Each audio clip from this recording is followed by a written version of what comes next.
أعزائي التلاميذ والطلبة، أهلا وسهلا ومرحبا بكم في لقاء جديد سوف نخصصه للمحسنات البديعية les figures de style. Alors, qu'est-ce que c'est qu'une figure de style? Une figure de style est un procédé stylistique employé généralement dans les textes descriptifs pour le rendre plus expressif, pour exprimer des sentiments, pour toucher des sentiments. Alors, généralement, les figures de style sont groupées par petits groupes. Et le premier groupe, on l'appelle les figures d'analogie, de ressemblance, de rapprochement. Alors, tout simplement, lorsqu'il s'agit de deux éléments qui ont un point commun, A et B. Pour parler plus concrètement, on va passer à la première figure de style, la comparaison. La comparaison est la figure de style la plus connue, la plus utilisée. Tout le monde doit la connaître, tout le monde doit l'utiliser en écrivant et même lorsqu'on parle. Alors, dans la comparaison, il faut toujours repérer un comparé, mushabbah, un comparant, mushabbah bih, ou un outil de comparaison, adat at-tashbih. Donc, il est indispensable de trouver les trois éléments. S'il y a un élément qui manque, ce n'est pas une comparaison. Alors, j'ai là pour vous quelques phrases extraites des œuvres que vous avez au programme.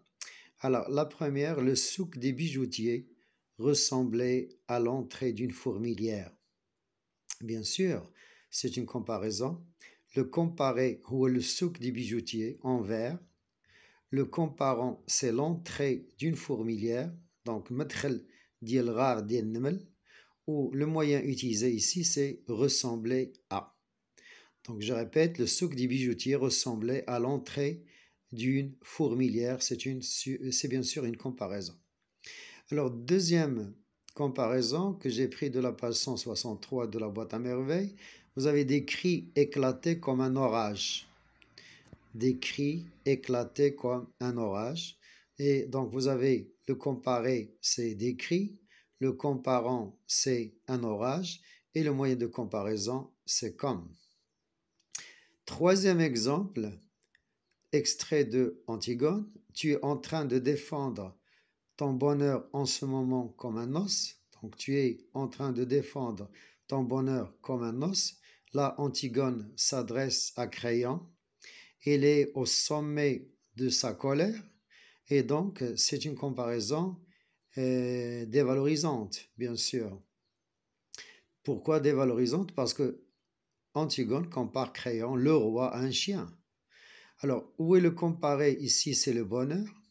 Le comparant, al-mushabbah bih, c'est un os. Et le moyen de comparaison, c'est comme. Dernière phrase. Et là, justement, c'est un moyen qu'on ne trouve que dans Antigone. C'est le verbe dire. Donc, on dirait des chiens qui lèchent tout ce qu'ils trouvent.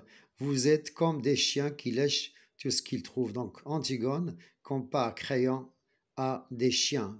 Donc, tous les gens qui tiennent à leur bonheur, bien sûr, ressemblent à des chiens. Donc, on dirait des chiens qui lèchent tout ce qu'ils trouvent. Vous avez donc le comparé, c'est vous, et le comparant, c'est quand.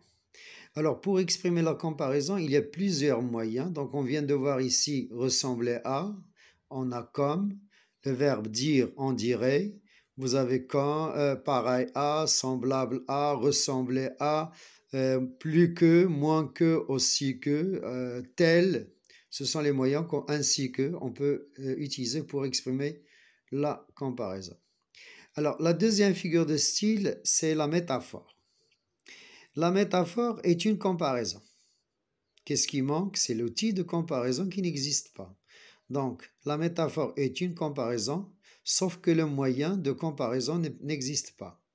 Il y a une particularité que je voudrais souligner au passage, c'est qu'il n'est pas sûr de trouver toujours le comparé et le comparant. Parfois, il n'y a pas de comparant. Dans ce cas, on peut distinguer deux métaphores.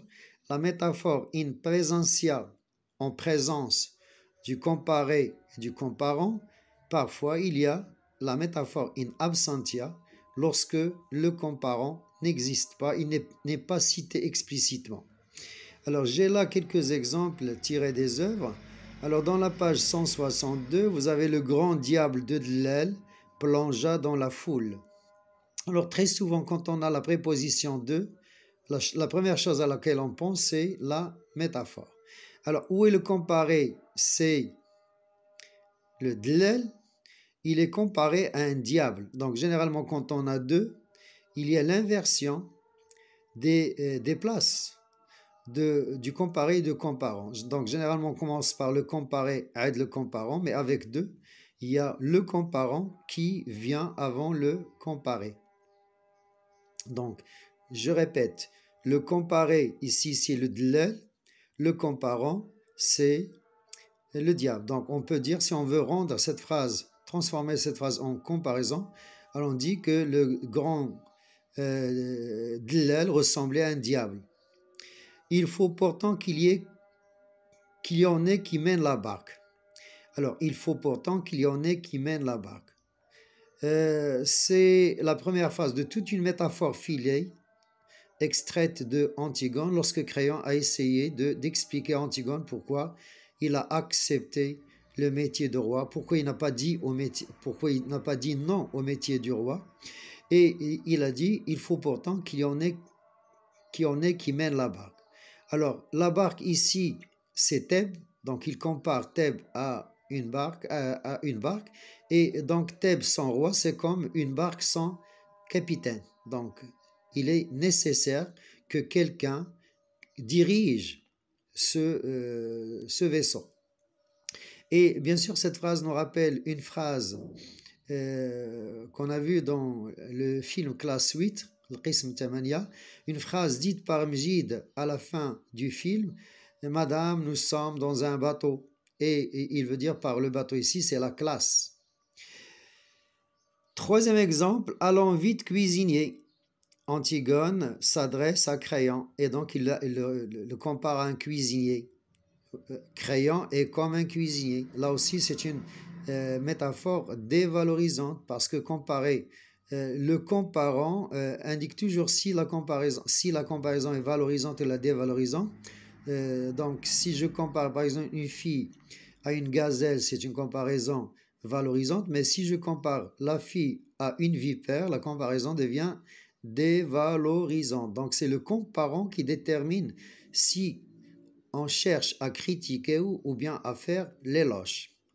Phrase suivante, extrait de Antigone, allons ma vieille pomme rouge. Là, c'est Antigone qui s'adresse à la nourrice. Et dans cette phrase, il y a beaucoup de tendresse, beaucoup d'amour, que bien sûr Antigone témoigne à la nourrice, malgré qu'elle ne peut pas la prendre pour une confidente. Allons, ma vieille pomme rouge. Alors, c'est une métaphore qu'on utilise très très souvent chez nous, tfifirti. Donc, on appelle quelqu'un ma petite pomme. On passe à la troisième figure de style, il y a la personnification. Qu'est-ce que c'est que la personnification? La personnification est une comparaison. Mais le comparant est toujours une personne. Donc, le comparé peut être un objet, un animal, mais le comparant, c'est toujours une personne. C'est pour cette raison qu'on parle de la personnification. Alors, vous avez le jardin dormait encore. Donc, on a attribué l'action de dormir à un jardin qui, en principe, ne dort pas. Ce sont les humains qui dorment. Donc, c'est une personnification. Alors, quand est-ce qu'on parle de la personnification? C'est lorsqu'on attribue une qualité, une caractéristique humaine à un objet ou là à un animal.